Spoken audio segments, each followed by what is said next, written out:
Today we're going to review the brand new BenQ 4K laser projector, specifically the LK936ST. This thing's a beast, as you can see right off the bat right here. Look at the size of this thing. I mean, it says it's 7 kilos. What's that? 7 times 2.2? 14, 15 pounds? 15 pounds at least?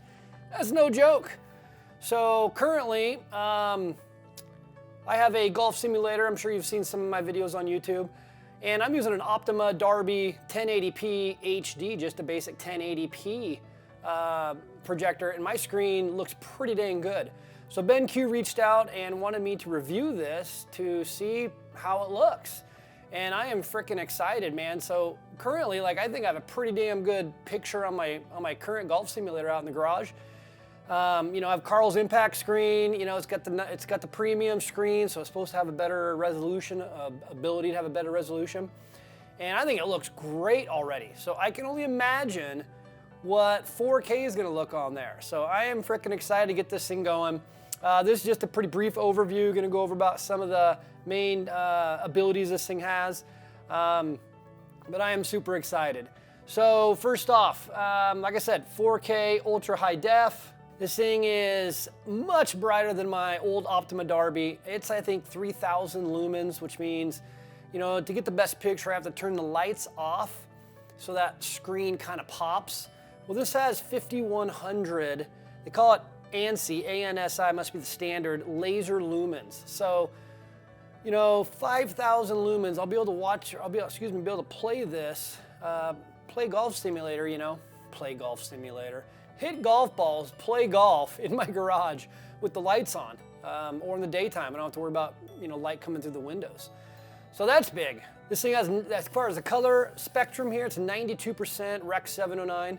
If you're familiar with that, it's kind of the Rec 709 is the standard for TV. All the colors, the color gamut that everybody uses. So we're talking a really good ability to you know, put out the real good deep colors. It is 4K high dynamic range. I don't know if you can see that in the very front. So it does have a good high dynamic range. So from the blacks to the whites and everything in between is a dynamic range. So it'll be able to pick out more of the grays and the lighter whites and still be able to get a good picture. What is awesome about this also is I looked at some 4K monitors because I'm a 4K guy. Everything in my, you know, theater room here is all 4K. The 4K projectors mostly don't have the ability to have a short throw, okay? And they didn't shoot at a big enough image for my 16:9 ratio impact screen, which is 14 feet by 8 feet. So this bad boy, kind of specifically made for golf, but has the ability to play games, home theater. We'll get into all that here in a minute.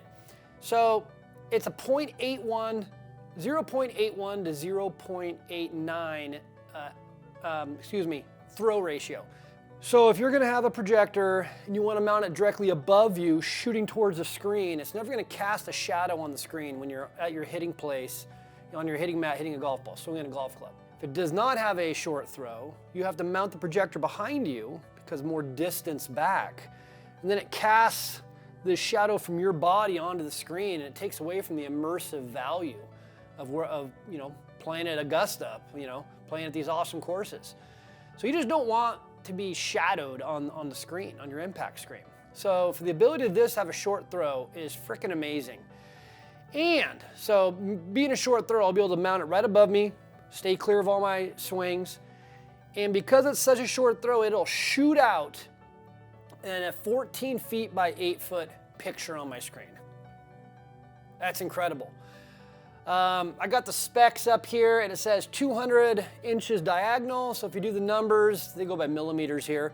It's a little over 14 foot wide, a little over 8 foot tall. So that's exactly what my screen is, 14 foot by 8 foot, which is the, you know, 6:9 ratio, widescreen and short throw. I mean, it's just, it sounds ridiculous. It's going to be so sweet. As far as ratios, this does have the ability to do all the other ratios. A lot of people like the 4:3 ratio, which is just basic, kind of in a bedroom, real small, a little bit more up and down, you know, easy, smaller screen, more of a cheaper way of doing it, more budget friendly. Then it also has the, what is it, 9:10 or something like that. Has the other aspect ratio that people like. What is that? Yeah, so 4:3 is kind of the basic. and then 1610, okay? So not quite as wide, and then mine is 16.9, which is more wide. 16 by 9, so to speak, versus 16 by 10, okay? The ability to mount this thing is pretty amazing too. This literally is a 360-degree swivel. It will literally mount anywhere we want. It has 3D keystoning. It has the ability to take a picture, adjust just the top how you want it, or just the bottom, or just the side, or just the side. Each corner to fill the corner of the screen has a separate adjustment for that. I mean, it's freaking nuts. So you'll be able to see it. When we get it up and installed, you'll see a big checkerboard across the whole thing. You line it up, level it, you know, and then you have the ability of just adjusting every little corner, every little fill to get that, you know, either your home theater screen or the golf simulator screen completely filled. So we talked about the keystoning, which is pretty awesome. This has the ability to, oh yeah, the other awesome thing this has, I forgot about this. So most people, you mount the projector straight up in the middle so it can shoot out like that, and of course you can adjust everything to the picture. This has the ability to offset. So, you know, a lot of people who have, you know, their water heaters in the garage or a car or whatever, you don't have the ability to mount something directly overhead for a golf simulator scenario. You can mount this way to the right, it'll shoot the picture this way and square it up perfectly. Or on this side, shoot it at an angle this way and square it up perfectly. Or directly behind, right, and shoot it down and square it up perfectly. So the ability to mount this thing is incredible. So between the 4K laser, 4K, love it, the 5,000 lumens bright, I mean, imagine turning all the lights out and cranking this thing up. I mean, you know, the ability to play golf simulator out there with the lights off is gonna be incredible. Lights on, I can still play. Currently, if I have the lights on out there with my 3,000 lumen projector, it's a little bit hard to see. You can't really see. It's you can see the ball flight, but you can't really see any of the grass or the sky or anything. Loses its immersive value. So 5,000 lumens is freaking awesome. The short throw, the ability to have short throw, the ability to mount it anywhere, and the ability to keystone, 3D keystone, corner correction, all of that is just incredible. I mean, not to mention, I mean, BenQ is an amazing brand. They've been around forever. I am just excited to get this thing going. So this was just kind of a basic overview. We'll get into a little bit more obviously later. Let me spin this thing around. Oh, let me show you real quick too. So it came with just a remote, basic remote. Came with 2 cables, HDMI 2.0 for 4K, and just regular plug-in cable, okay? So if you spin it around like this, you get kind of the vents and everything on this side. Spin it around more. We're gonna go over all these ports here, okay? Ton of different ports, 2 HDMI 2.0s, you know, the display port 1.2A. There's a lot of talk about which one do you use, which one's gonna put out better. If you're going to one monitor or one screen, you're not gonna be able to tell the difference. The display port, the 1.2 display port does have more bandwidth, but it's mostly gonna be for multiple screens, okay? HDMI 2.0 has plenty for 4K, but whatever you like, that's what I mean, a lot of options. So we'll go over all these here next, okay? And then on this side here, kind of gives you the 3 indicating lights, power, temperature if it's too hot, and a light that kind of blinks to give you an idea of how many blinks, what's wrong with it, and then kind of the manual adjustments here if you don't want to use the remote, okay? So I am frickin' stoked to get this thing dialed in. So that's a quick overview, guys. We'll get into all the ports and stuff in the back next, okay? Okay guys, here's the back of the projector. It shows all the different ports. We'll go over these one by one. So to start, the first one here on the left is the HDMI 1 port. It is a 2.0, which means it can handle a ton of bandwidth, 4K at 60 Hertz. It's an HD CP 2.2, which has the ability to push a lot more than the HDMI 1.0s, the original. The second one here is number 2, HDMI 2.0. It also is an audio return, which is nice. The HD base T port is for connection to an HD base T transmitter via an Ethernet cable. So like a Cat 5 or Cat 6. And that can input up to 1080 at 60p and does not support a LAN control. So something I never really use, but you have the ability to. So this next one is the SPDIF port. The type of digital audio interface used in consumer audio equipment to output audio over relatively short distances. It does use a digital optical cable. We tend to use the HDMI 2.0s now because it's an all-in-one audio and video, but this is a backup option. The USB Type A port here has that little lightning bolt thing on there, and it says 2A. So it is a 5-volt, 2-amp power supply for USB Type A port. You have the input and output for the wired remote controls. This is what we mentioned before, the display port 1.2A.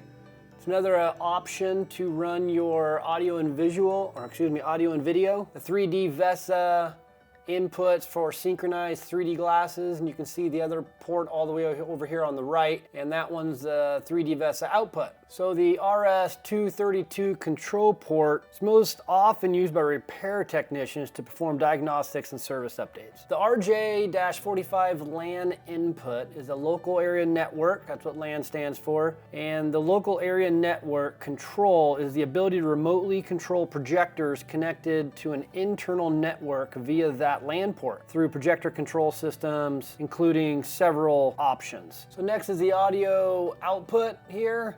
That's just a 3.5 millimeter kind of a headphone jack that you can plug an external speaker into. And this is the 12-volt trigger. Not 100% sure what that's for. I tried to look it up, and the only thing I could find was that it's able to automatically lower or raise the screen. If you have a screen that can come up and down, you can have some sort of trigger. And lastly, on the back here is just the AC power, the cord that was given to you. And the last little hole here on the back is it says it's a Kensington lock slot for an anti-theft. I'm not even sure how that works either, but apparently you can lock it where nobody will be able to adjust the functions. Kind of different. Okay, we turn to the side here, and this is the side that has a little bit of fans, as you can see by the grate. And then on the very top, so 3 indicator lights: power indicator, temp indicator, and light indicator. And those will obviously light up when the power is on. If the temperature gets too hot, the temperature indicator light will turn on, and the light indicator will flash to certain sequences telling you if there's any issues. And this is the external control panel, pretty self-explanatory on what it is generally. The menu, little left, right, up, down, okay, back source, power on. We won't be using this because it'll be mounted up in the ceiling on the roof there. So we'll be using the remote, and we'll get into all that on the installation.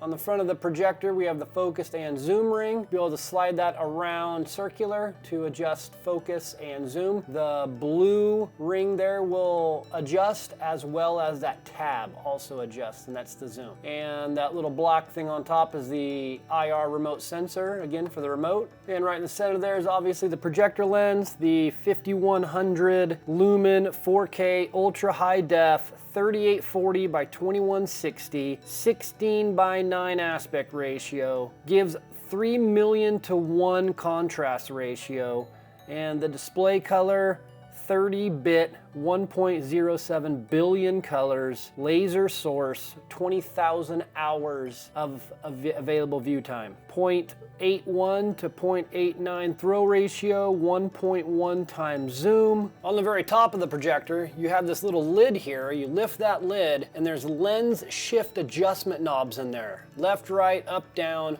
We'll get into that more on the install. And lastly, also on the very top there, and this is actually towards the back, under the BenQ emblem there, and that little sweet blue laser sign is another infrared remote sensor for the remote control.